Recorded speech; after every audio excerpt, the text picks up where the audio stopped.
This is Jobs in Bridgeport. You got it. This is Jobs, shellfish and lobstermen. That's right. And we want more of it in Bridgeport. You should come to Knowlton Street and get this baby cooked up for dinner tonight. It's Friday in Lent. That's right. Bridgeport lobster and shellfish.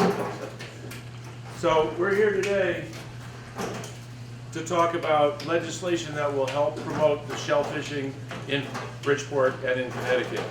And what Chuck has done here is he's shown us how to grow more oysters on less land and create more jobs on less land, and to create more oysters and more wealth on less land. And of course, Bridgeport is very interested in this because we have a booming shellfish industry right here on Knowlton Street and throughout the city. And Yeah, we could make it work for smaller guys on less land if they're cage growing, cultured oysters, 25-acre lots. We'll put at least a family, maybe two, making a good living, $100,000 a year plus, own a couple of boats.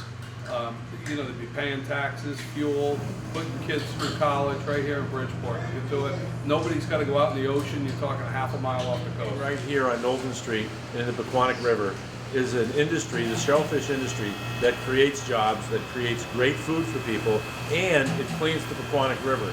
So much so that we just have been seeing harbor seals in the Bridgeport Harbor, and we have Eelgrass for the first time in the Pequannock River. Oysters growing on both banks on either side of the river. The water is so clear you can see 20 or 30 feet down.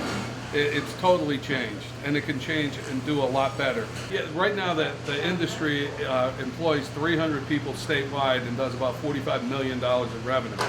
That's accurate. I think Bridgeport could probably do 3/4 of that by itself if we take this industry and grow it like we've talked about. Small farms right off the coast, right here in Bridgeport, raising oysters, cultured oysters in cages. We're just at the very beginning of what could potentially be a very big industry. making for Bridgeport a green and sustainable city. Means jobs, it means tax revenue, it means good food, it means clean water. Yep. Who could be opposed to that? Nobody. The only thing that's missing is one of those pins. There you go.